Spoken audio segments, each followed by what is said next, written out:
And don't tread on me either. All right, one more time, a little louder. Hey, and don't tread on me either. People have given up hope in this country. What do you think we can do to give them some hope back?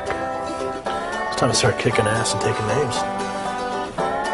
Don't tread on me. One more time. Don't tread on me. All right, scream it. Don't tread on me. Wake up, America. It's time to fight for liberty. Don't tread on me is the line. That is the line where we define who we are. We are giving you a warning. Federal government, we are giving you a warning. Totalitarians, we are giving you a warning. Statists, that we are getting to the point where we will be striking back with lethal force. And you do not want that. So you do not wish to tread on us. Does that vilify or legitimize the concern that the federal government has about militias? What? Kicking ass and taking names? If we start to shoot back. Oh, look. We can't let it get to that point. We cannot let it get to that point. I'm sure that they've said that a million times during the Revolutionary War and the war before that and every other one that we've had. But unfortunately, reality is that throughout history, tyrants don't give up their power willingly. If the government we organize under the People's Constitution survives the next 20 years, it may go on forever. My friend, it will survive.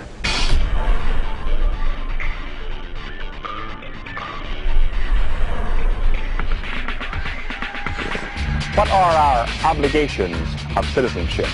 Number one, to understand the American way of life and what makes it tick. For instance, we should understand that our form of government is a republic, not a pure democracy. A pure democracy establishes majority rule with a minority overrun. Yes, it does. On the other hand, our republic is based on a constitution which protects minority rights. And it's important, too, that in our republic, authority is surrounded by an ingenious system of checks and balances that prevents autocratic or dictatorial rule. That is, if we maintain the Constitution as our basic law. You've just come from the Constitutional Convention. What have we got? A republic or a monarchy? A republic. If you can keep it so. You have been warned. All men are created equal. They are endowed by their Creator with certain inalienable rights. Among these are life, liberty, and the pursuit of happiness. When President George W. Bush was confronted over the fact that he was violating the Fourth Amendment with his warrantless wiretapping of the American people under the Patriot Act, he famously said that, well, the Constitution is just a GD piece of paper. And it is just a piece of paper unless we animate the Bill of Rights and Constitution and Declaration of Independence. If we don't exercise these rights, like muscles, they atrophy, they rot, they fall away. It is we the people that empower the Bill of Rights and Constitution. For a long time, people forgot the Bill of Rights and Constitution, and it was dying on the vine. But now we see that new life is being breathed into it, and that a revolution of freedom is burning in the minds of men and women everywhere. This is very exciting. And as a society, as a species, as a planet, we're at a crossroads. Will we have a 1984 society, or will we rediscover the true values that made us great and go back to that spirit of 1776? That's why I have said many times that the answer to 1984 is 1776. The human sovereign, if you will, we the people. And that's what the Constitution tells us. We the people do ordain and establish this. The public officials didn't do that. The judges didn't do that. We the people did it. Well, that's a statement that we the people have the authority to do it. We are the ultimate lawgivers because the ultimate law, at least the ultimate human law in our system, is the Constitution, and we the people created it. We the people gave birth to government. We are the masters of government, and they are the subjects of the people.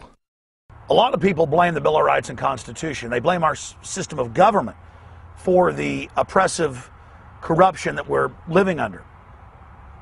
It's not the fault of the Bill of Rights and Constitution. It's the fault of we the people for letting government grow into this gargantuan, sprawling system that it is. It's our fault. for not holding government officials accountable, and by letting government officials call themselves officials. They are public servants. We the people constitute the government. We the people are the boss. And when the government becomes destructive of the Constitution, of the Bill of Rights, it is not just our job and our right, it is our duty to remove that government. And most of these problematic pieces of legislation and laws that get enacted are done without the people's knowledge. Some of it's even done without legislators' knowledge. And so they don't go to the people and say, hey, what do you think about having to carry an ID card around and show that card before you can travel and do all kinds of things. The idea of constitutionality becomes kind of fuzzy when you talk at the state level because the states were intended to be autonomous. So therefore, whatever they put in their state constitution is whatever their state constitution is. For example, in Illinois, their Second Amendment, most Second Amendments just say the right to keep and bear arms shall not be infringed. The Illinois state Constitution says subject to police powers, these rights shall not be infringed. So in Illinois, anti-gun laws are constitutional. In Missouri, they're not.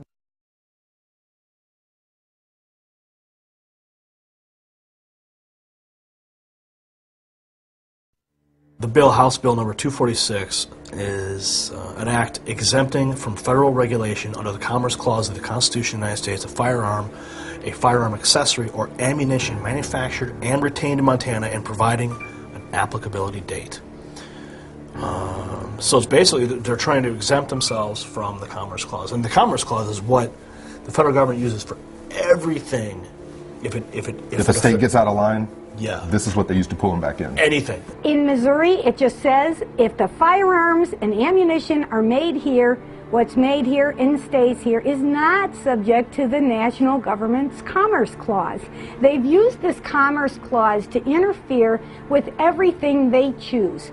And it's time for us to say, no, if we make it here, it has to be stamped on the gun, made in Missouri. We're very proud of that, and that says, get your hands off.